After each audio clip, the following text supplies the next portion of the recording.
You're listening to Small Business Talk with Jerry. Sit in on great conversations with entrepreneurs who risk everything chasing the American dream. Hey everybody, Small Business Talk with Jerry here in the SBT studio with Jerry, myself. But today we have Jeff Thompson and Christine Lundin joining us. So we're going to turn it over to Christine. Tell us a little bit about yourself. Introduce yourself. Yes, so I'm Christine Lundin. I am a local licensed realtor and serve in Rochester and surrounding areas. I'm licensed with Real Broker, and I'm part of the Enclave team. So I've been in real estate now about 5 years. And I entered the business via background in new construction, via background in education. Well-rounded skill set. Also a mother. We live on 6 acres and we have acquired, I call it a hobby farm, but we just have chickens right now. And 2 dogs. So it's the start of a hobby farm for sure. Awesome. For sure. Awesome. Jeff, welcome. Oh, welcome. Hi, how's it going? Good. So I'm Jeff Thompson, and I'm a loan officer with Granite Bank, and I'm a local lender here in Rochester area. Also, I service different southwest Wisconsin, and I have a little market out in the Dallas-Fort Worth area that I lend in. I've been in the business for, I always say, over 25 years. I never really tell you how many years, but it's been a while. So, I myself, I have married, have two children, 4 grandchildren, and I kind of just have my little family is kind of my focus in life. So Awesome. Well, thanks guys for coming out tonight. It's a Sunday evening here in Stewartville, Minnesota. So kind of try to take our unproductive time and do something with it. But let's again, ladies first. Let's start with Christine. So 5 years. Yep. What did you do before you were a realtor? So kind of going back to the beginning, I was always in the restaurant industry as a waitress. And then, I had the opportunity to stay home and be a stay-at-home mom with my 2 kids. And then, once they got school age, I was like, okay, right. Now what do we do? I had a degree. Well, I have a degree in education. So what did you do with it? It doesn't just go. Knowing me, I misplaced it. It's in a box somewhere. I got a degree in education, and I always say that, I realized that I really like my kids. I don't love having everyone else's kids. And I mean that in the kindest way possible. And there's just so many, blessed people that can work in education because there are so many factors. I mean, my wife does daycare, and I tell her, I was like, I don't even like my own kids sometimes. I love them. I love them to death. Right. I would do anything for them, but you don't always like them. Right. And I was like, man, I don't know how you do that with someone else's kids. It's, and she's a saint. As the parenting styles start to evolve too. Degrade, you mean? Degrade. Yeah. Yeah, Bobby and Susie are perfect, and I feel for teachers, you can't do anything, No. You're the problem. It's not my kids. Right. So it's that's probably a whole nother podcast. Right. Yeah, that's a whole other episode. Amen. But I was just it was just overwhelming for me to pursue that path.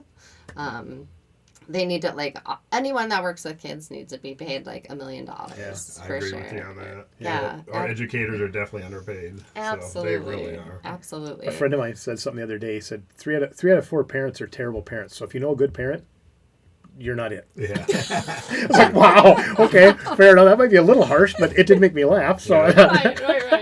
For sure. But yeah. And you have how many kids, you said? I've got 2. 2. Okay, kids, yeah. So a boy and a girl. Heather and I have 5 between the 2 of us. Wow. Yeah, she had 3 and I have 2, and that's taxing at times. Are one of you the good parent? Yeah. Well, I know of good parents, so I think I fall in the other category. I think I've gotten better at it, but it took 30 years. But for sure. yeah. But I'm going to be a hell of a grandparent. I know that. How many grandkids you have? I got 1. You We have one. 1. She just turned a year old a couple months ago. So, yeah. So far I'm killing that. So I'm feeling pretty good about that one. Right, you got all the like mistakes out of the Yep, way, and you're yep. like, okay, learn from that one. Learn from that one. Yep. Yeah, it's funny because that actually came up not that long ago. I was doing something with Kala, and Michael, her dad, Heather's son, oldest son, and I've been in the house, in the family, since he was 12, 13 years old, and I said something, Kala did something, and I was like, it's okay, and he gave me this funny look. I'm like, yeah, sorry about that. It's okay now. Yeah, it's okay now. So yeah, I see a lot of apologizing in my future as the grandkids get away with murder. So yeah. Right, for sure. But Yeah. So anyway, sorry. Back to. Yeah. So had that degree, knew that wasn't the path for me. So my husband was framing residential construction at the time. So he was like, you know what, just come help me out. You'll be great compared to the rest of the employees out there. I keep knocking this. Yes. It's welcome to my world. Yes. Right. So I was like, yeah, sure. Why not? Right. So I went out there, did residential framing. It was just me, him, and the lift. The lift, one employee of the month all the time. So you actually did the manual labor out. It was, yeah. Really? So it was kind of cool, like Right. the system we had, right? Because there would be another house down the road with like a crew of 5. And then it would be me, my husband, and the lift. So we'd be like, all right, how fast can we do it compared to that crew? And we kept up. We That's totally kept awesome. up. Because like my husband, I always say he's like Rain Man. Like he's super like just genius level. So he could do the math for the whole house and give me an entire cut list. And I could just cut the entire house for him, right?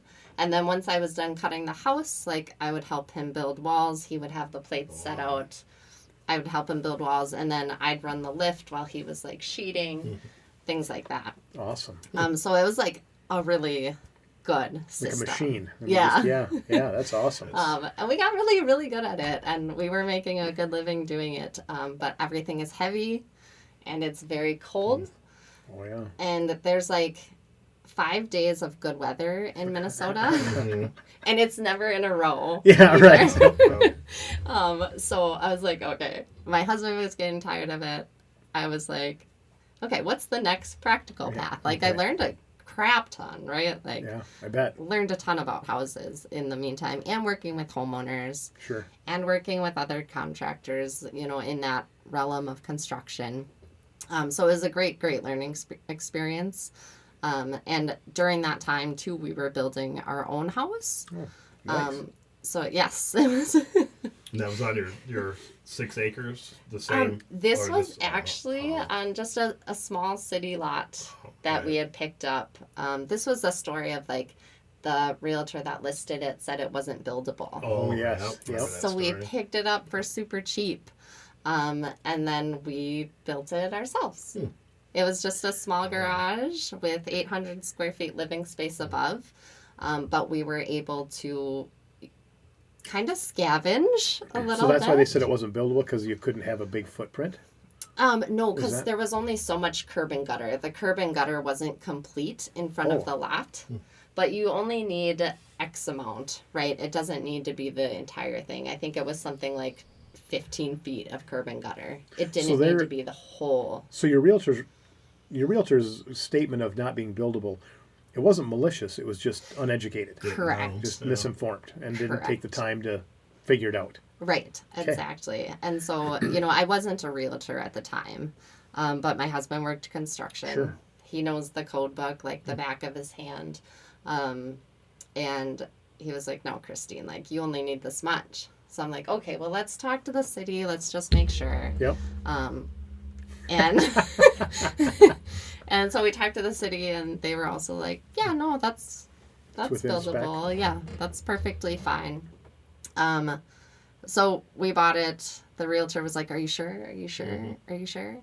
I was like, yep. So you got a pretty good deal on it then. Yes. Wow. Yeah. So those Good for you. lots in that area, I mean, they're still on the fairly inexpensive side, but they were still about $25,000. Sure. We ended up getting it for $6,000. Wow. Wow. So it was like, okay. And then the ones to the sun rises in the east, Yes. sets in the west. The ones to the west of us were like tax forfeited lots. So we just kind of slowly picked up some of those as we went too, because those were obviously inexpensive. So we ended up with like an acre, one buildable lot for like what, under 15 grand total? Sure. That's crazy. That's great. Yeah. So we got very fortunate.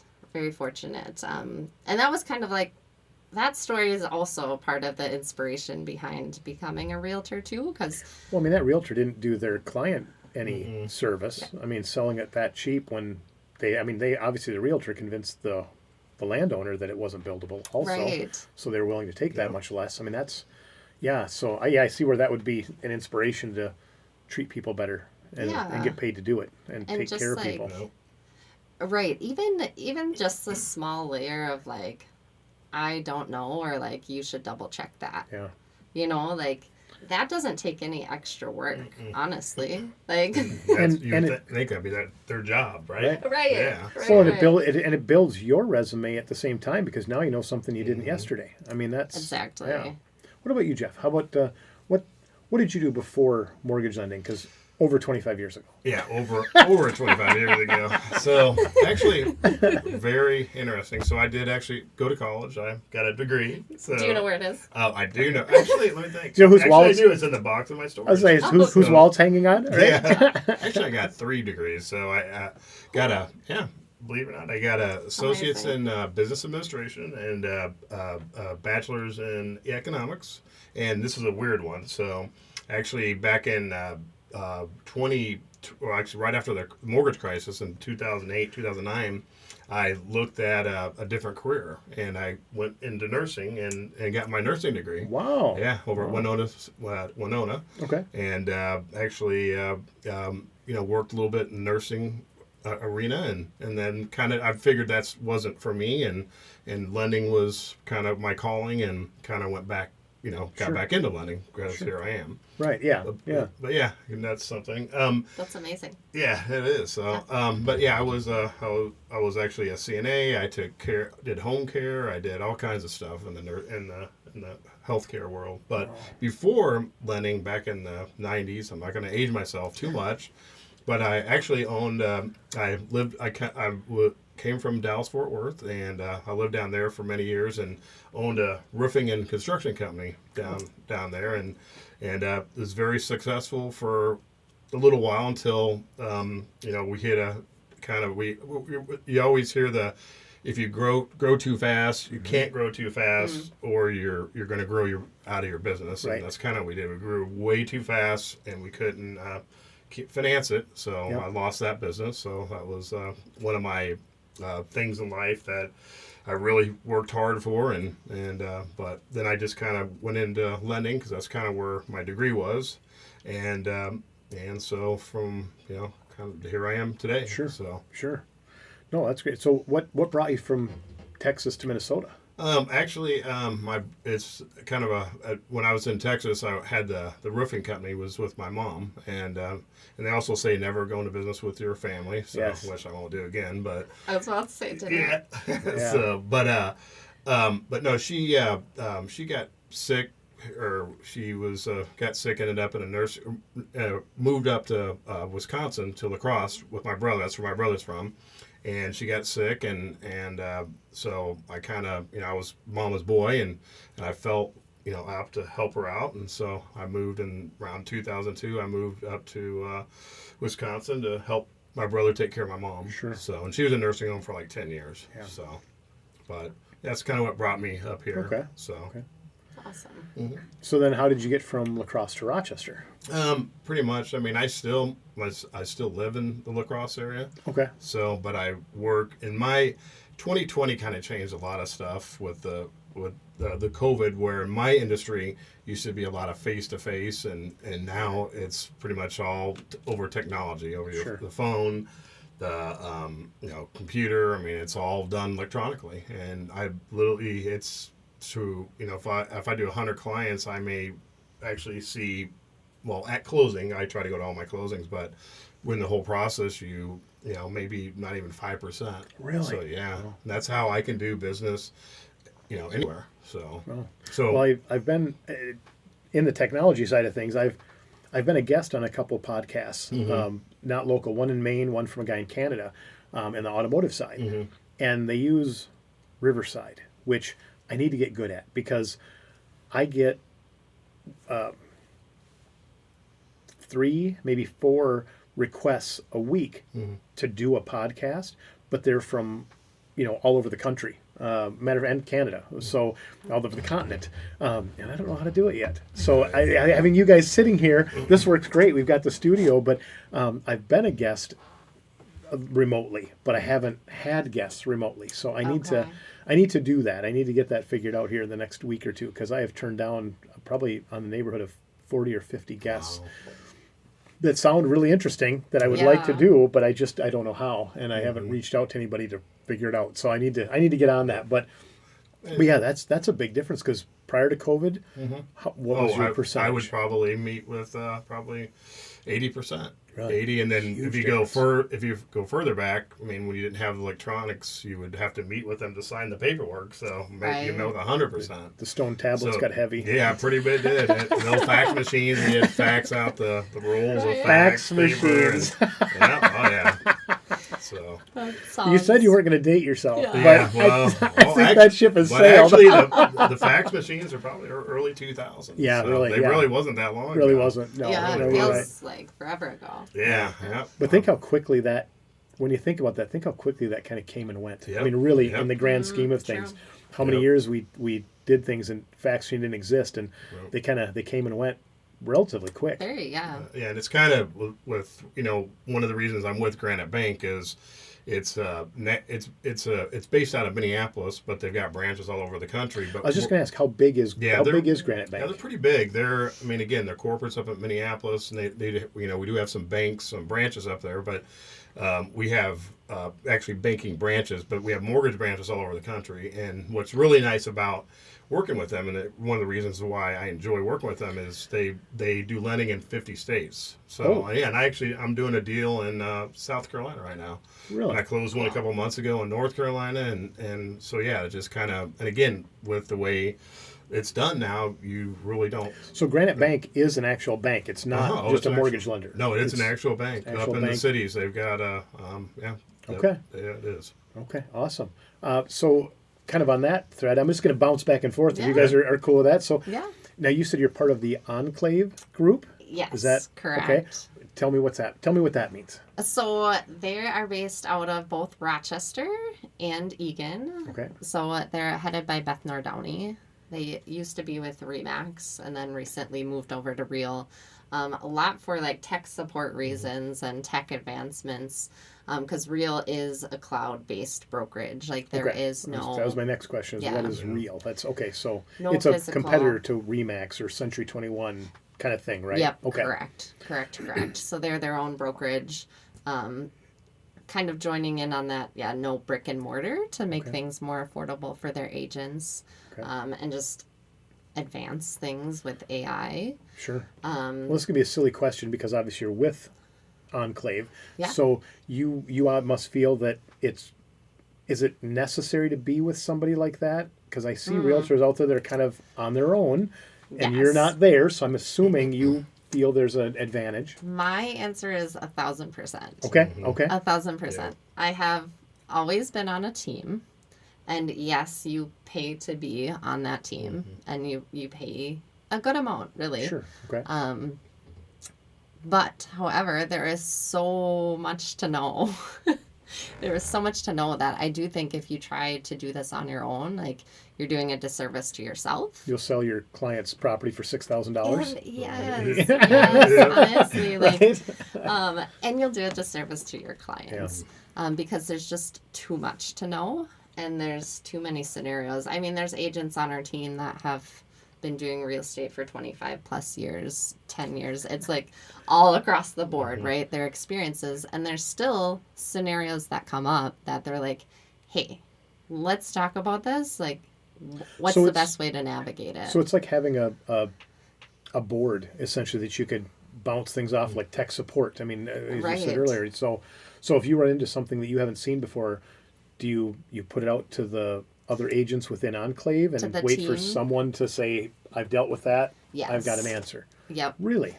And then Now, do if they don't know, then like broker is next. But there's several of them on the team that have their broker's license also. Okay. So there's just several layers of, you don't know what you don't know. Right. And nobody can know everything. So it's just the layers of knowledge and experience. That's awesome. Yeah, that's great. And so now how many realtors are in like Rochester or our area that are part of Enclave? So we have about 10 in Rochester. Okay. And then up in So- the cities, there's about 25. Pretty good sized group then. Yeah. Really. So you've got a lot of support to work with. Yeah. So that's it's a great, awesome. because that leads into my next question is we talked about this before, I mean, if you quit being a realtor tomorrow, it's not like people can have to quit buying houses, right? Right. It's Right, just for right. all of us, we're all in that same boat. If For sure. if we disappear tomorrow, our industry chugs along. Yep. So with that would be one of the reasons why I should hire you, Yeah. because you're for not sure. just you're not just one individual. You've got a team behind you that helps Right. if I've got something weird that comes up in my Yeah. in And my even sale. availability, right? Like Yeah. if I am sick or I go on vacation, like especially in this market, like when the house comes on, you need to go see it. Sure. So if somebody is like, I mean, I have had people call me and they're like, hey, I typically use this realtor, but they're at like a horse convention, Right. Yeah. which of course is fine. Like we all have lives, Right. but you need to have a backup plan. Yeah. So like having the team too kind of has that extra support, so no one's fallen through the cracks. No one has to call. Right. Somebody brand new that Right. yeah. And I mean, same thing for you with Granite Bank. Granite Bank being a large organization, you've got a ton of support behind you if Oh, yeah. something weird comes up, or like you say, you're in Rochester with Mayo Clinic. I mean, how many people do you deal with? Well, we just said that 5% you meet. That means 95% you don't. A lot of that, people coming to Rochester for jobs or things, and they're still in North Carolina Yep. and getting ready to move here, but they need a loan. So is that where some of that comes from? Yep. Absolutely. So, I mean, I've done recently, probably, I think me and Christina did one where we had somebody moving from, was it Nebraska? Yep. From work for Mayo. Yeah. And, and it makes it real easy for me because everything was done, online Sure. to get the loan approved. And again, I think with Christine, she, again, didn't you show some of the houses with They were all video tour. Yeah, video Really? tours. They were all yeah. video tour houses, and Yeah. that is how they bought their house. Yeah, and that's They never stepped foot in one. Never stepped foot in it. and that happens more than So do you you walk know around- nowadays. Yeah. You walk around like your phone or an iPad or something, and Yep, just my phone. So I do it a couple different ways. We can like Zoom or Google Meets, and Okay. you can be live walking through it. Otherwise, I have recorded videos and uploaded it to YouTube and send you the link. sure. And I've gotten really good at it. So Good. they're very detailed. That's awesome.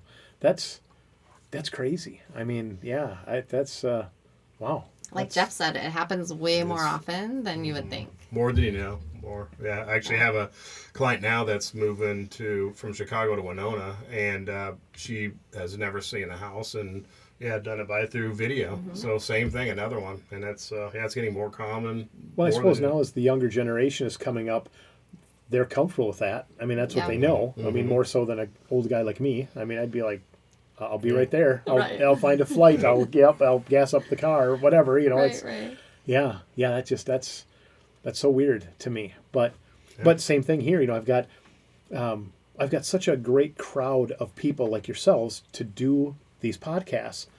But sometimes it feels like it's like pulling teeth to get people in, And then I've got this huge crowd of people I don't even know that are just literally, they found me, and they're reaching out to me saying, hey, we want to be a guest on your show. What do you think of, here's my credentials, here's my thing. Do you think would this be a good fit for you? And it's like, yeah, if I knew how to do it, that'd be awesome. Right. And then, and especially the younger guys are like, seriously? Really. Yeah, seriously. That's, It would be yeah. kind of a time issue Yeah. for you, though, wouldn't it? Well, So, time. It's because I'm old. I've been Well, here too long. That's my thing. I don't so- understand. Yeah. So I do need to either. I think I have to buy into Riverside, whatever it is. But still, it's, at this point, it's just the next step in the evolution of this podcast. Right. But yeah, it just blows me away that the people that are here, people are nervous. I mean, you and I talked about that. You don't know what to expect, and nervous to come in. But then I've got all these people that are that's what they're trying to make a circuit out of these podcasts to just get more and more exposure. So I need to embrace that and just get better at it, and just learn the remote side of things. And you will. So, I think we will. I mean, we're gonna. will. Well, even just looking at the small business referral group, the SBR aspect of this, I'm going to run out of Rochester members. That's going to happen. And now with Owatonna starting, Owatonna is a 45-minute drive. So I'm pretty confident we have 2 people from Owatonna now, Christy and Lane. One's with Aflac, and one is a business broker and a commercial realtor. Okay. And you're going to meet him because he's joined our chapter. Oh, so cool. Christine and Jeff and I, all 3 are in the Tuesday 7:00 chapter of SBR. So that's how we know each other. Yes. But Lane will be coming. Lane Braze is his name. He's from Owatonna, and he's going to be coming to our Tuesday meeting. So you guys will get to meet him. But so like him, I'm pretty confident I'll be able to get him in here because he's already coming to Rochester. Christy, I think she lives in Owatonna also, but she's an Aflac agent, and she's doing a chapter there and a chapter here. Also, I'm sure we can probably get a few of the Owatonna folks to drive down and do the podcast. But then we go to Mankato, we go to Brainerd. That's right? getting far. You're not going to get that. So just for my in-house guests are not going to be, they're going to be remote too. So, and I think if we fast forward, even just say 5 years, every year, we're not going to be bringing more close by. We're just going to be getting further and further out. So I think it's going to take a while, but once we start expanding more, I'm going to go from that 100% here to that 3% or 2% is where we're going to end up. We're going to end up in that 5% range or less, as time goes on. So, but it's amazing to hear people, making that kind of purchase and just off of a phone, off an iPhone video, That's exciting because that opens up so many possibilities. Yeah. Because you guys, well, I say you guys, I live here too, but we live in a destination town. Yeah. We really do. It's and it's an exit town too. You have your attrition that goes on with it, but that's I have a good friend of mine that is a realtor, and he gave me an address, and I said, what's this for? And he's like, well, I said, this is my golden goose. I was like, you're a realtor. How is an address? How is a house? What is it? He goes, it's a house. It's like, how is a house that's a golden egg? He goes, no, he said, I've sold this house 4 times. Wow. Now he's been a realtor for just over 30 years, but he's like, I have just for whatever reason, once you make that client, and he says, and then you make a new client, and it's funny because because his big thing is, you never call the name on the sign. That's his thing. He goes, make sure that you don't buy from the selling realtor. Have your own realtor. But he's like, and I told him, I said, so the whole don't call the name on the sign, that you tell everybody. He goes, well, I tell them not to do it, but when my name's on the sign and they call, I answer. You want to And he says, he goes, and I know it's hard to say, but he said, I work hard for everybody, but at the end of the day, I'm still there for the seller. But we're not going to gouge anybody. And he said, and it's hard to gouge someone in this. There's a lot of safeguards, inspections, and appraisals and whatnot. Yeah. So there's a lot of safeguards for that. But he said, he goes, I just got a phone call about a week ago that I went and walked through the house because they said they want to sell this fall. Now this was, I talked to him. It's been probably a month ago, I suppose, that I talked to him, and he said a week prior to that, the owner of that house, he sold 4 times in 30 years. They called him and said, what should we do to get ready? So he literally went to their house and he walked through it, is that commonplace for realtors? Yes. Is it? Okay. To get a house ready for sale. I guess I never thought of calling my realtor and saying, I'm going to sell my house in a few months or get ready for this. What do you want me to do? Yeah. Because there's sometimes I just get mad when they tell me what to do. Some people do. But you have to listen. But you have to listen. Yeah, you listen and you do it. Yeah. Right. Because some people have this long, unnecessary list too. And you're like, whoa, your house is your house is great. Right. Yeah. Or Or it's they like, skip the things that need to be done, and they're Right. going to spend a bunch of money on stuff that doesn't. Right.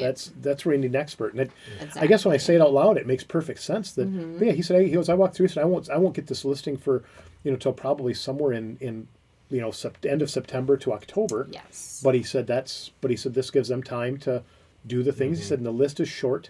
So which he said, he goes, they've kept the house up. The list Yeah. is short, but yeah, he literally went over with no real commitment. Just walk through and tell you what to do, and they're like, okay, we'll call you when we're getting ready to list Yeah. it. So he's like, number five. I'm like, I can imagine selling the same house 5 Right. times. You're like, I know this house really well. Yeah. I can tell you lots about it. Yep. Yeah. So yeah, that was neat. But that is a service that you would offer. Yes. Yep. On the south side, for sure. That's one of the first steps we want to do, is just do that initial walkthrough. So, we can kind of see it through the eyes of a buyer. Sure. Because, we help both buyers and sellers. So are you guys listening?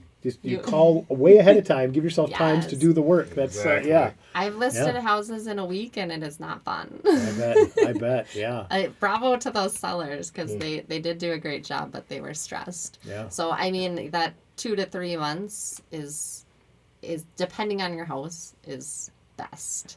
So this is kind of a question maybe for both of you.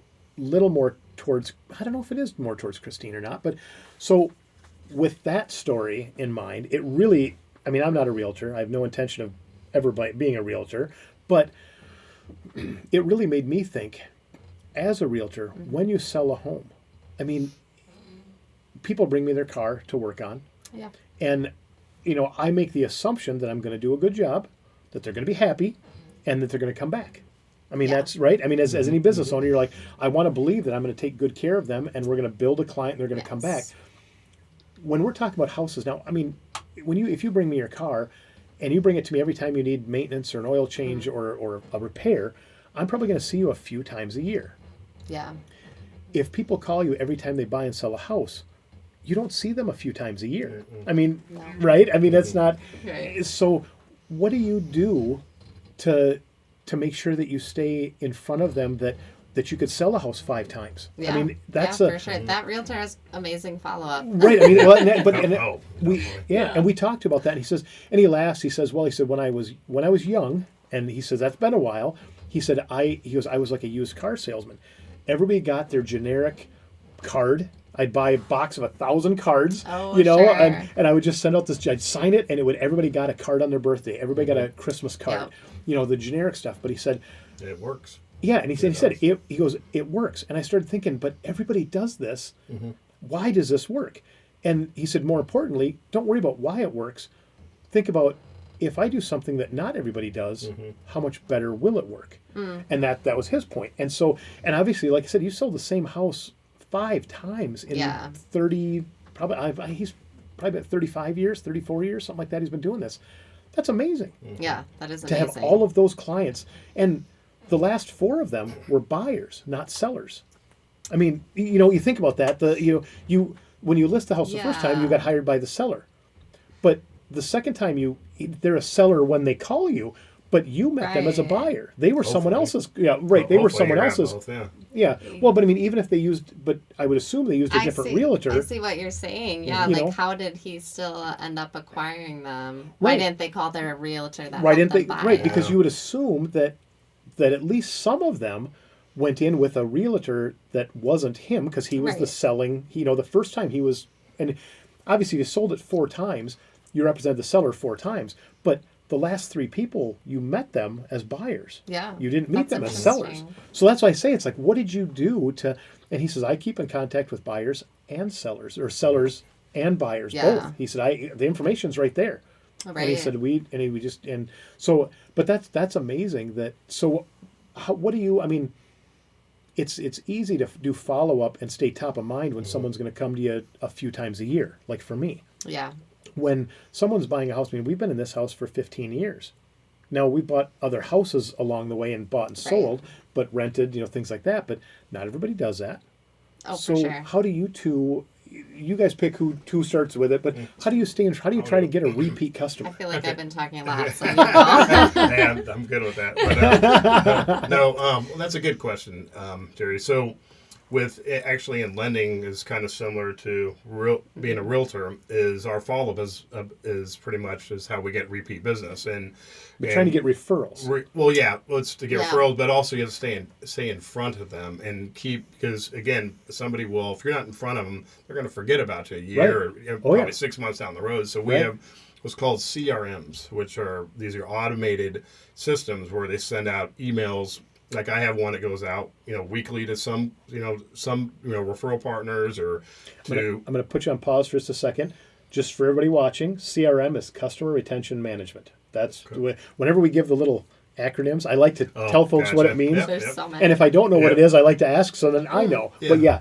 But CRM, Customer Retention Management. And there's bazillions of companies that offer different ways of doing it. Yep. And I know Christine's probably got one, and I have one actually. I went back to my database. I've got a database going back to 2012 that I still and also one of my key things is my phone number. I have not changed my phone number. Literally, I've had it I think for 20 since I moved from Texas. I've had the same phone number, and literally I would get calls out of the blue from somebody I did a loan for 20 years ago, and they would and I would do a loan for them. That works for me. That's amazing follow-up. Yeah, and also one thing for me is birthdays. I always, just like you said, the birthday card, to me, email. It's all about emails now, but I'll always try to send out an email for the birthdays. I think that's real important, and because people really, that's their happy time, and they really appreciate that. Yep. So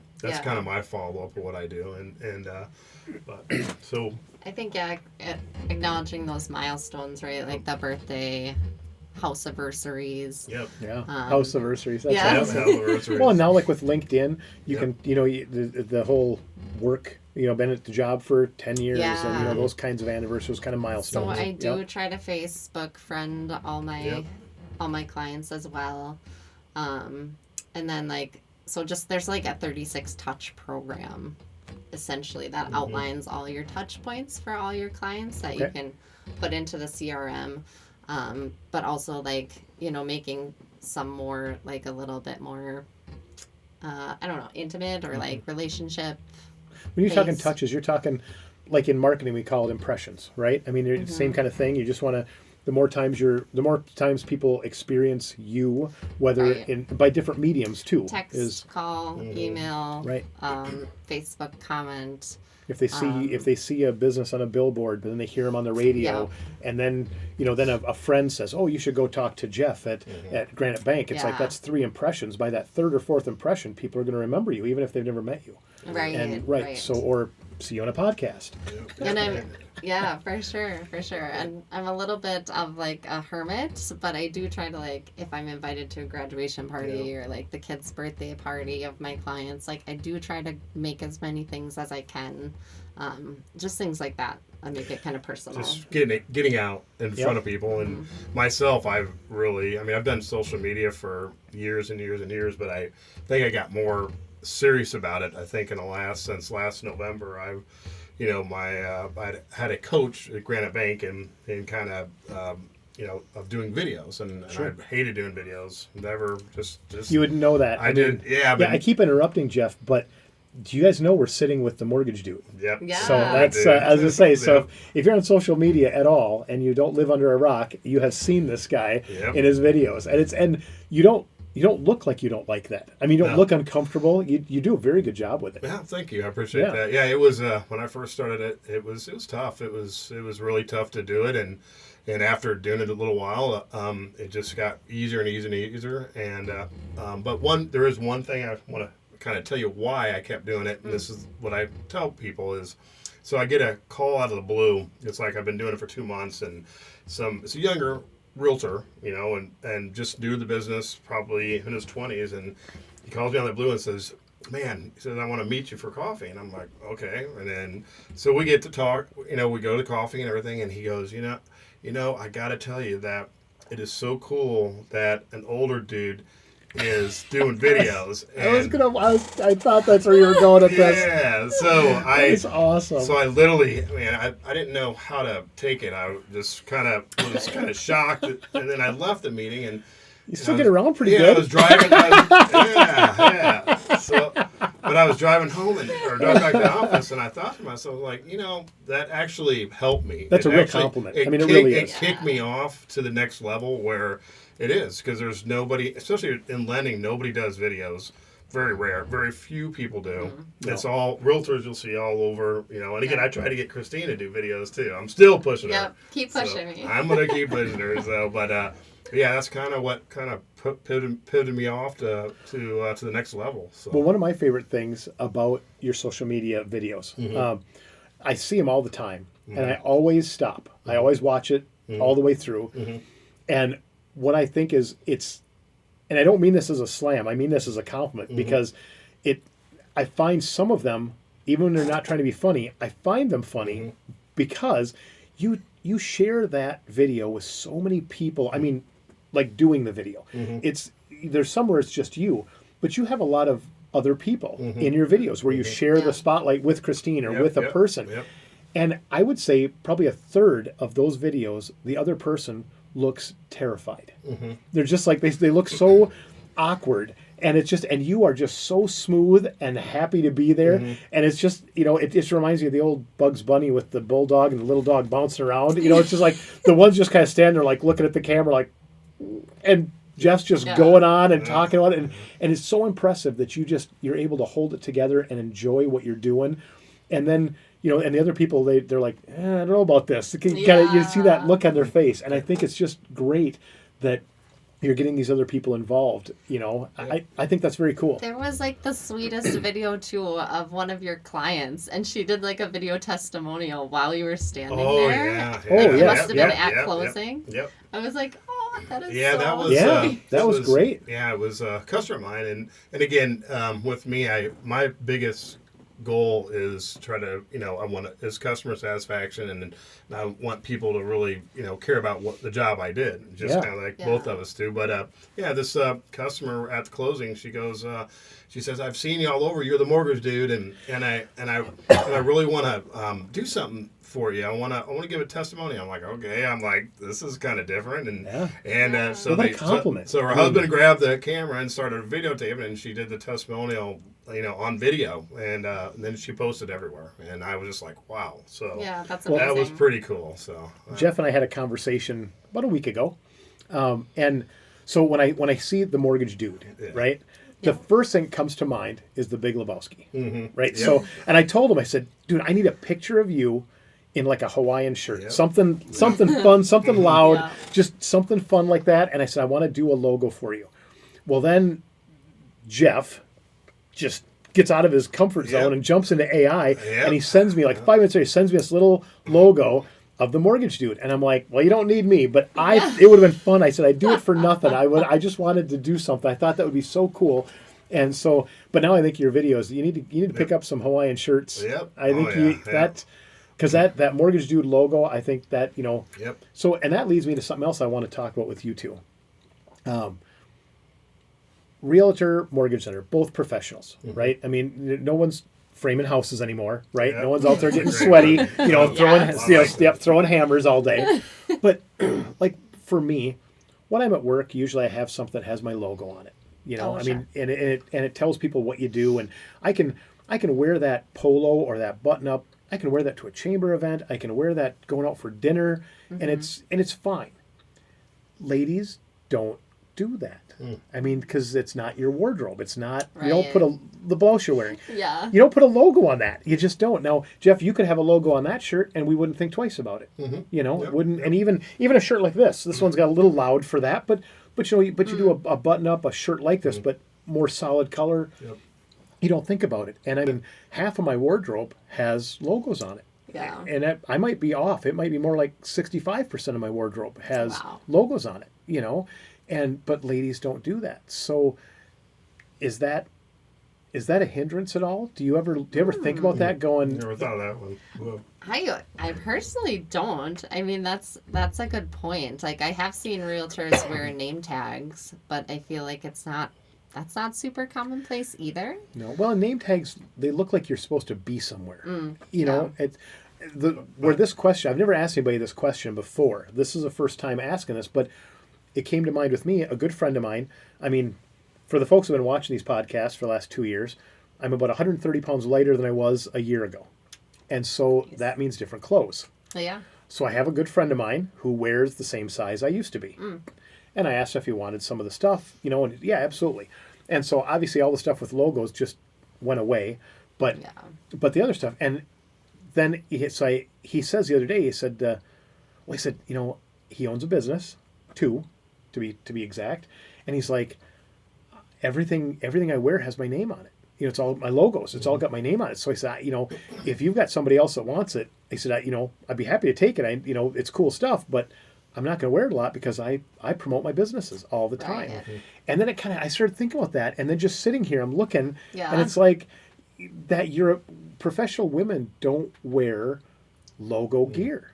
Period. It's just not often. You don't see it. I've never seen it. No, it's not. But now, guys, other than going to work in a suit, but anybody that's professional but doesn't have to wear a suit, the logo's not out of place. It doesn't look out of place. Right. You can wear a polo or a button up with a logo on it and not be ghetto. I mean, But to me, the way I look at, and again, this is the way why I want people to use me as a lender, is I'm not your typical lender suit and tie. I used to be that guy, years ago, and I just literally, that tie, it chokes me. It cuts off the oxygen in my brain. I can't think right. So, but I like the more casual lender, and I mean, I wear nice tennis shoes. I wear jeans. I want to be known. Again, I'm there to help my customer.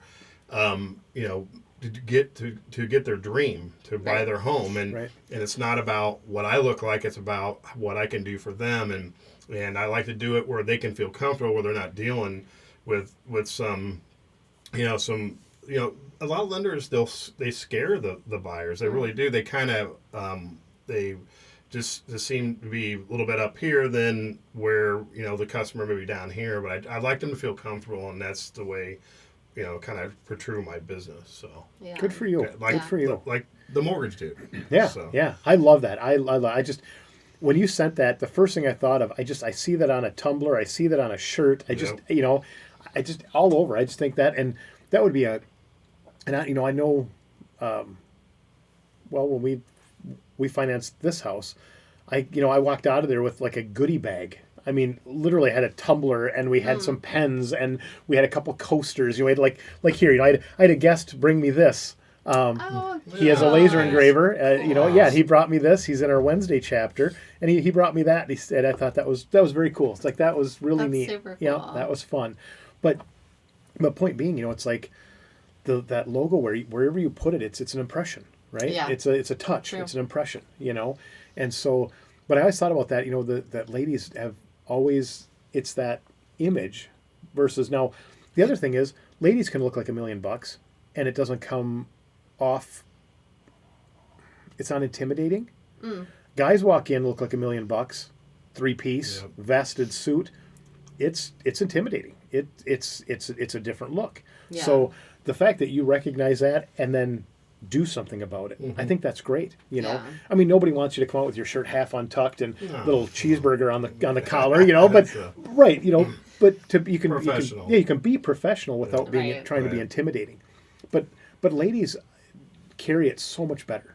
They do it well. They do. I mean, they do it so much better. Yeah. I think so. I mean, wouldn't you agree? Yeah, I totally agree. I think. I mean, if I was dealing with a realtor that's in a suit, dressed up, I would feel intimidated. I don't know if I'd use that realtor. I mean, somebody's casual can kind of. I mean, that would make me feel more comfortable to work with them. Whether some guy, if he's in a suit and tie, I mean, I don't know, just too much. No, if you're a suit and tie guy yourself, that's different. But how many people nowadays there just aren't suit and ties kind of went way passes. Right. Just doesn't exist. Yep.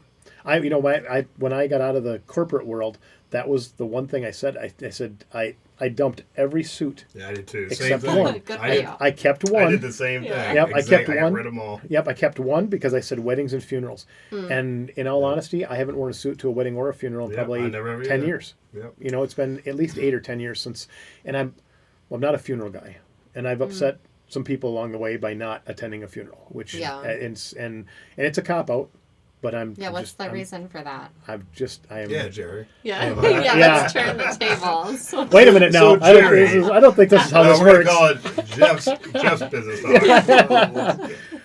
For me, the anyone I'm close enough to go to their funeral. I mean, obviously when my parents died, and of course, I was there. It changes my perception of people when I go to their funeral, and it's not. I would always tell. For better or for worse? It's what I remember, and I don't like that. Oh. I mean, I feel like a child. I'm not gonna defend it. I'm just it's not an excuse, but it's a reason. Even my parents. I mean, I have so many. I was adopted. Just put that out there. So for me, my appreciation for my parents. I'm not trying to put myself on a pedestal that I liked my parents better than you did yours. It's not like that. But I have a unique love for my parents in that sense. Not just that they took care of me, but they took care of somebody they didn't have to. Yeah. I mean, and when you come from somewhere where you weren't wanted, because obviously you don't just get adopted because you were in a good family. I mean, there's death, there's accidents, there's reasons for things like that too. But that wasn't my experience. I was in a spot where I wasn't wanted. Yeah. And then you got to a spot where these people chose me, and they were wonderful people. And I have all these wonderful memories. But whenever I think of my folks, I can't not see that day at the funeral. And it's just not. And every single funeral I've been to, that's where I'm at. And so, when it tells people, well, you don't want to remember them like that, or you don't want to see them like that. It's like some of us really don't. Bottom line, some of us really don't. And I hate to say it, but I've lost a couple friends over that because I didn't go to like one of their parents where we were really close, and we skipped the funeral. It's like and just recently, a year and a half ago, we had a 20-year-old good kid, good friend of mine that had a car accident and passed. And we went to the wake, and that same thing. And I mean, it literally haunts me. I don't, and it's my own. It's all in my head. It's all me. But so I'm not. And now I mean, literally this week we have a funeral coming up. I mean, that we all knew. He's in our group, and he was a great guy, and he's a good friend. And I was talking to my financial advisor Friday, and turns out those two were like best friends, and I didn't know that. And so that was a tough conversation, but That's good. I mean, So, so for me, that the weddings and funerals thing, all of a sudden I said that, and then it's like, and then we had a wedding. Heather's brother got married last weekend, and we went to the wedding, and they were just like, nope, the ushers are going to wear shorts. So they're like just casual, just right. So be on your best behavior, but dress casual. And it's like it's great to go from the wedding to the reception and not have to change. It is. Yeah. So I now with the weight loss, Heather was like, we need to get you this. I'm like, nope, I'm good. I need new clothes, but I'm not buying another suit. I'm not replacing everything I had. We're going to move it out, Right. So that's the difference for me. But like I said, ladies, just you can pull off. Guys and gals, I think, are the same when it comes to casual. And I think on the higher end of dressing well, guys pull it off very well. Ladies just carry it the whole gamut better than guys do. I agree with you. I'll take it. Yes. But it would be weird if you started showing up in logo wear, but yet you come to Tuesday morning, which is what we're there for. I wouldn't think it'd be weird if you had a nice polo on with your logo, but it's not you. It's not what you do. It's not what you wear. I can't see that. No, I can't see it. Right. But yet, if Jeff and I both, if every guy in that room, every single guy in that room comes in with a polo or a button-up or a uniform shirt or whatever, or a jacket and have our logo on it, but even for you, just to wear a coat with like a jacket with your logo on it, it's like, it's not dressy enough. It's not. It's just not you. But I can only picture a couple of gals in that meeting where I wouldn't think it looked out of place. Right. So yeah, that is it's interesting. I never thought about that. Yeah, never did either. Yeah. I used to wear a polo with a logo shirt years ago though. So I went from suit to a polo shirt with a logo, and then Now you're Now I'm just Casual. casual. I don't know that so. new mortgage dude No, logo. no, I think no, that might be yeah, it. Yeah, That no, might be it. no. Yeah, it's. Have you like seen it. that yet? I don't think I've seen It's it. cool. Because It's it's cool. pretty new. Yeah, It's it's pretty cool. new. Actually, I end my videos now with the logo on it too. Though. Oh, okay. But Okay, yeah, I'll have to talking check it out. the reason I've actually been known as the mortgage dude. God, probably I've had the domain for probably over 20 years, and actually it comes from the Big Lebowski. My favorite. No way. No, here's my favorite scene. So my favorite scene is when they're on the beach and their friend, the past, and they had the. So, Yep. Oh, amazing. is it that? I make sure I get this. Amazing. This is what we're talking about, folks. I'll get it up there where you can see it. So, let's get some comments below on. He should have that as a logo on his shirt. Amazing. Amazing. I love that. Yeah, so my favorite scene when everybody's seeing the movie, and when they're on the beach and they have their friend, it's in the canister of ashes, and they're getting ready to throw the ashes, Yep. and the wind catches it and goes all over the Blasky or his face. Yep, Yeah. yep, And it's yep, in his yep. nose John and Goodman. his teeth. Yep. Yeah. Or not Goodman. Yeah, it's Goodman through throws it, and yeah. then, oh gosh, I'm drawing a I blank can't on his remember. name. That's my favorite yeah. scene. So, Yep. yeah, Yep. always. Yeah, that's like I said. That's when you said that. That's the first thing I think of is the Big Lebowski, Big and I'm Lebowski. thinking that's why I was like, you got to get some Hawaiian shirts, Jeff. Yeah. You got to get I something. will. Got to get something fun and Yeah, loud. yeah. I started buying some of these, and they're just fun. I mean, For sure. I wear my polos or my hoodies, and they've got the logos on it and whatever. And I've been wearing that for 20 years at Broadway. Now, the last couple weeks, I started wearing these, and it is literally 3 or 4 times a day I get a comment on the shirt. Guys, gals, little old Yeah. ladies, even the teenagers that come in and drop their car off there is like, I love that shirt. It's like it's fun, and it's just. Right. Yep. And then, like you said, when someone gets a card on their birthday, to have somebody can go, I like that shirt. That's cool. I mean, that's Yeah. it's fun, Yep. and it's like okay. So you kind of forego the logo for something a little more interesting or fun, but yeah, it's it's time to roll over a little bit. Yeah, for sure. For So- sure. Well, so I know you guys kind of had a script coming in of talking about more like real estate and mortgage lending and rates and things like that. Is there anything that's really important on that list? I mean, I it's all important, I guess. Let me rephrase that. Yeah. But is there something you really want to share that's on there? I don't want to cut that out. It's just I like the conversation and what we've been Yeah. doing, because we're pushing an hour already, That's pretty good. Yeah. That went by So, pretty fast. It did. One thing I think that maybe we can do a little testimony on ourselves is, like Christine, why would somebody want to use you as a realtor, and then why would somebody want to use me as a lender? And I think Well, you guys have done some deals together. Yeah. So I mean, you guys have worked Yeah. with each other. But I mean, also. as a customer, why, or just for the audience out there, why would you want to use me? Yeah. And Well, I guess what I mean by that is, you've worked together. You've Yep. seen her with her Yep. clients and Oh, your she clients, and just- you've worked with her Right. clients. Yep. And let's face it, when you share a client, I don't care what your businesses are, but when you share a client, your client's going to tell you things about Christine that they may not say to Christine, or vice versa, and Right. about Jeff, because they're going to be like, and especially if you do something wrong, Right. they're going to Oh, come to yeah. her going, but the good things, you're going to hear that, and they're not necessarily going to maybe always throw the compliment right to you, but they'll Right. tell her, Yep. where, and like I said, the good and the bad, Well- so you guys have kind of a unique perspective on each other. I'd love to hear that. Yeah, so I mean, for me, from when our the deals we've done together, I mean, Christine does a fantastic job. I mean, you really do, Christine. You work for the customer. I mean, you're there for them, and you care about them. And I deal with a lot of different realtors that I could say that they're doing it more for the paycheck than more to help them out. And Yeah. you really give that personal touch, and you go over and above to do your job. So I really see that. I So, appreciate that. yeah. That is thank what I you. strive for. Yeah, you achieved your mission. So Yeah. That's so, awesome. That's awesome. Because you know what it feels like to have crappy customer service and feel not cared about in another number. So, I mean, and yeah, same for sure to Jeff. Like, the number one thing about a lender is honestly communication. Like, it's crazy the amount of lenders that just like issue the pre-approval and go dark.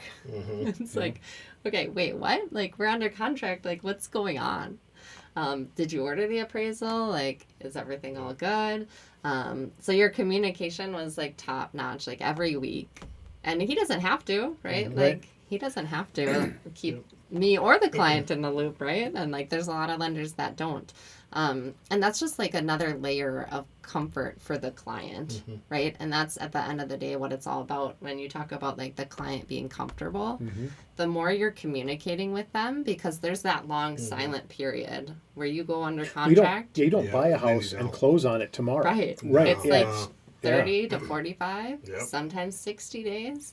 So it's like, okay, like, what's happening? And the client just doesn't know. Right. Right. And again, the clients are, as soon as they get in our contract, they're, it's a lot of work for them to get to that point. But when they're under contract, they're still nervous and scared, and they want to know what's going on. And you're absolutely right. I mean, there's that time right there where a lot of lenders, or even I've heard from some realtors where they just go dark, and it's just like they still want to know what's going on. I mean, it's like the biggest purchase in their life, and Right. they want to know what's going on with the transaction. And that's kind of me. I'm all about, I want to let everybody know what's going on. I mean, that's just so important. And again, it's their right. I mean, they're spending buying the biggest thing in their life, and they deserve to know what's going on. And even again, with me, it's transparency.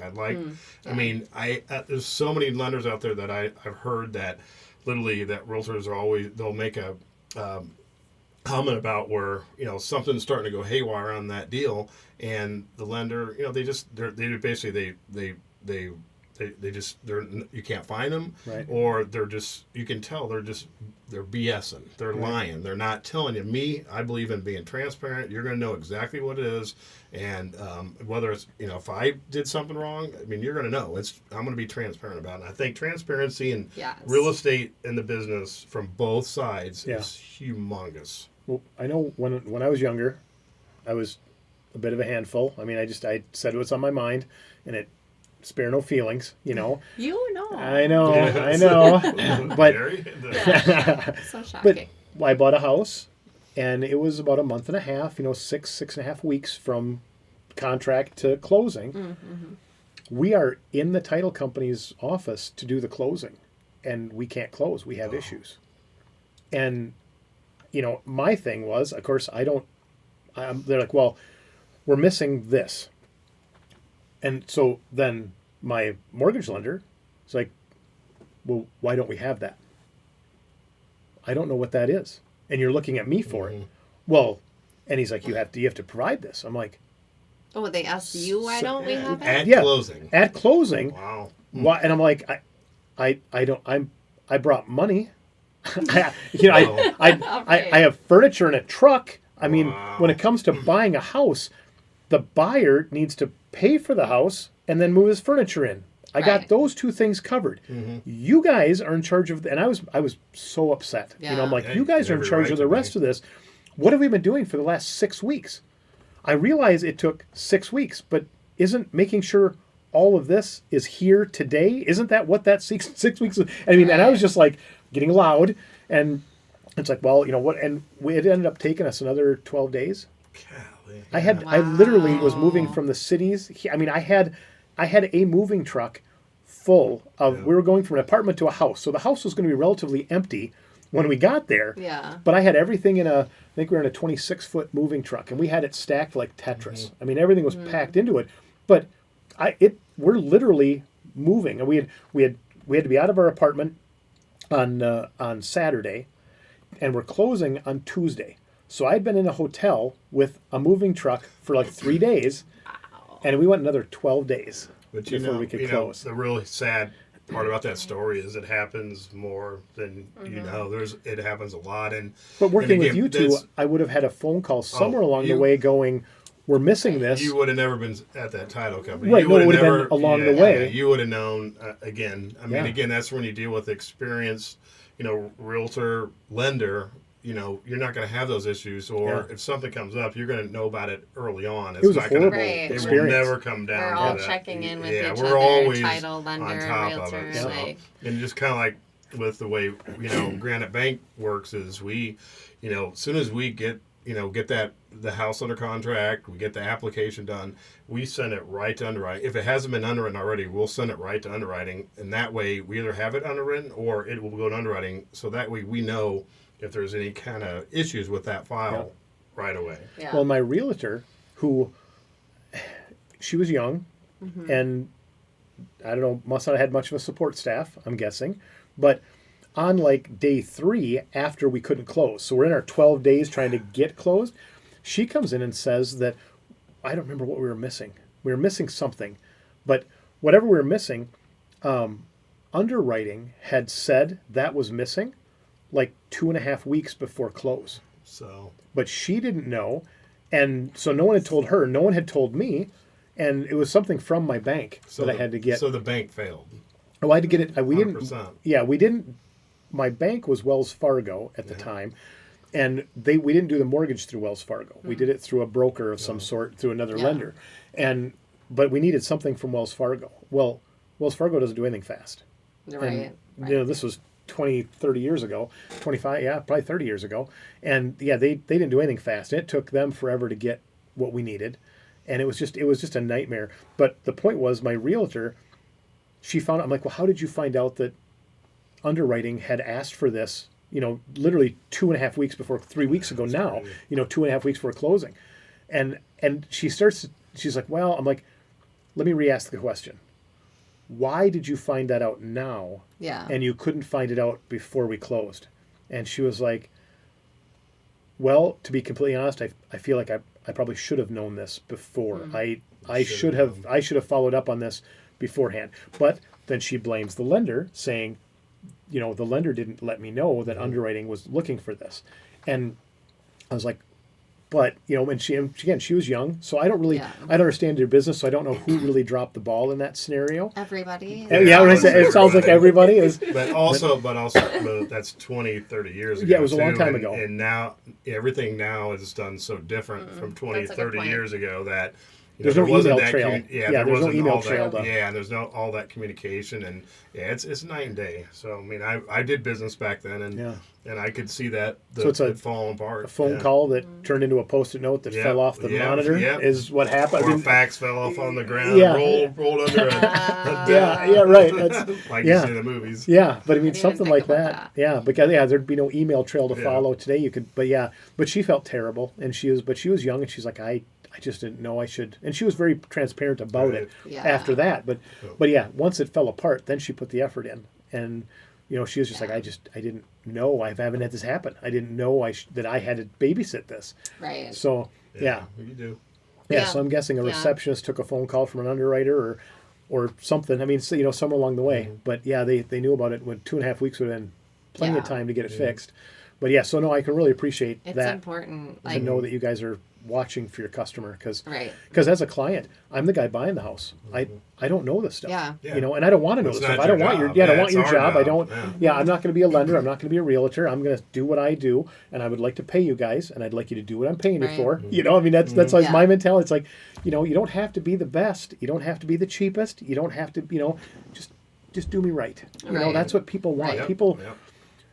Be honest. Be honest, right? Be transparent. Be honest, because there's always a few people that you just can't make happy, but the vast majority of people, they want you to make them happy, and they're willing to give you some room to be able to accomplish that. Most people they want to help you be successful. But again, you have that small percent of people that you just can't make happy. Oh yeah. It's in your auto business, same thing. Yeah. You know that probably better than we know. Yep. So. Well, I tell you, I feel very fortunate because, when you look at reviews, reviews talk about something that wasn't around 20 or 30 years ago. You didn't get to go online and see is Christine a good realtor? Did 3 people say she's awesome and 3 say she's not? Or did 6 people say she's great? And all of a sudden you get 70 reviews and 1 or 2 bad ones. It's like, we can all justify that. You can't make everybody happy. That's it. And when if a third of your reviews are sketchy, that says something. Right. When a percentage of your reviews, and I look at Broadway Car Care, we've been in business for 22 years. We have, after 22 years, and the reviews have been popular for better than a decade. I mean, probably that 20 years, I have reviews that are 20 years old, that are from 2004 or 5 when we first opened. But, we still have a 4.9. We have That's two really good. we have two bad reviews in 22 years. And both of them are just sketchy. If you read them, I don't even have to respond to them. You read them and it's like, that's not legit. That's not real. That's not how it really happened. Right. But yeah, we have 2 1-star reviews in over 20 years, almost 22 years. Yeah. It's amazing. So, and you look at the other shops in town, even the shops that have great reputations, there isn't anybody that's above like a 4.6, and a lot of them are considerably less than that, Lower, But yeah, the really good shops in town, and there again, you read through the reviews, the ones that they have that are bad, they just don't make sense. So there's more to the story, So I'm real proud of that. And you look at the gun shop, Black Diamond Armory. It's been going since 2017. We're 5.0 at a gun shop. I mean, it's so, and there's a lot of weird little things that happen there, and we have to deal with the ATF, we have to deal with the FBI, we have to deal with state and local regulations, and that infuriates people. I suppose. And a lot of times I worried about that, thinking the reviews are going to suffer because they're going to take it out on us. But again, communication. It's being transparent and going, this is why this is happening. And then in that, like you guys, when we do have a problem where someone can't get something or they can't do something they want to do, we know better than they do why it's happening and what to do to try and fix it. And so then you help them. You help them get past the hurdle. Help them jump that hurdle. And there again, all of a sudden, here we are 6-7 years later. Well, 2017, 8 years later, and we still have a 5.0. We don't have a 4-star review. So yeah, that says a lot about you guys, and to the industry. For me to say that Christine's a great realtor, that's great coming from a client. For you to say it, and you to say it about Jeff when you're in the industry, that sister industry, you guys know what goes on behind the scenes. So it's not just a show. I'm super picky, to be quite honest. So I have pretty high standards, and for me to hand over my client, and then be really excited and pleased and happy with the outcome, that's great. That says a lot. That's great. Well, like I said, when you first joined SBR, one of the first things I do is I Google you, and look at the Google reviews and Facebook reviews, and listen. And again, when you have a bad one, I read a handful of the good ones. I read all the bad ones, because when you read a handful of the good ones, you get an idea of who the person is, because the majority are good. Most businesses, the majority is good. Then you read the bad ones, and you just kind of go, does that make sense? Right. Is this the same guy? When you get a bad one, is this the same business owner? Is this the same, whatever? And in a lot of cases, the bad reviews, they don't make sense. And it's like, okay, then that lends to credibility also. Yeah. So, excuse me. So I think that the reviews are very helpful, but you can't just go and look at, oh, he's got a bad review. This guy's terrible. It's not like that. You gotta, if you're gonna look at reviews, you've got to take a minute and you got to research it. It's it's no different than anything else you're going to research. You don't just look at the head. Don't read the head. Don't grab a newspaper and read the headline. Right. You're right. I mean that's You'll be awful. in trouble. Right. You'll be in huge trouble. If you read the headlines say mortgage rates took a dive. Exactly. But yeah, exactly. Didn't really. But they didn't really. They may have went down a little bit. Yeah. Right. But, what did I read? Something like mortgage rates crashing down. What's the 10-week? It's a 10-month low. And it's not a 10-month low. So what is that? I have not seen a 10-month low. No. So. Yeah. So no national headlines. Yeah, but that's what they're saying. Right. And but that's another podcast in itself too. We talk about the Yeah. integrity of our media. I mean, that's a whole other issue, and it's not just politics where that integrity is lacking. It's this is a perfect example. Literally everything. Literally everything. There's an agenda behind everything, and it's can you just how about you just report the news? Right. We'll decide if it's good for us or not. How about that? Exactly. Yeah. Yep. You trust us to spend the money on your advertisers or your newspaper or your cable or your streaming service, whatever you're at. Yeah. You trust us to spend the money, but you don't trust us to decipher the information. Right. It's like, that's again, we shouldn't get on that topic because That's that's a whole nother It's whole so- nother animal. Right. It's so bad. Yeah, but I guess I think it's been an hour and 14 minutes, so we've got a good podcast here, a lot of good information, a lot of good feelings shared. I Yes. think Yes. So as people get to know you a little better through this, when they decide that you're the mortgage lender and you're the realtor they want to call, how do we get a hold of you? Let's again, ladies first. Let's start with. Oh, me first? Oh yes, ladies first. That's yes. So I love a good call text. 507-649-2277. Super easy number. And then you're the one that answers that number. Yes. That's you. Yep, Okay. that's me. All right. That's All me. right. I always tell people leave a message or send a text because Perfect. we do know there's 1,000 scammers and spammers yeah. out there. Yeah, absolutely. And they're getting better every day. They really well, are. AI It is crazy. Yeah, It it's is. as crazy. impressive as that is, it's also Yeah. impressive on the wrong Yep, side yep, of the it is. track too. Yeah. Is that the best way or the only way you want, or should we? Is there a Facebook, a website, anything that you want to? I do have Facebook, yes. You can go to Enclave Pro, but, Okay, phone number is the easiest. call the phone. All right. Well, you heard it here. She'd like a phone call. Yeah. Jeff, how about for you? Okay, so the easiest, best way, probably I'm the same as her, is a text, and you can. I actually have a couple different cell numbers which I use for different areas, but the best one is 608-397-4356. Okay. That's 608-397-4356, and also my website. I've got a couple for the Texas region. I got dfwmortgagedude.com. Or you can do for Rochester and La Crosse, you can do lacrossemortgagedude.com. And also social media, it's Jeff Thompson Mortgage Loan Officer. You just click that on Facebook and you'll get right there and get to watch all my cool videos. So.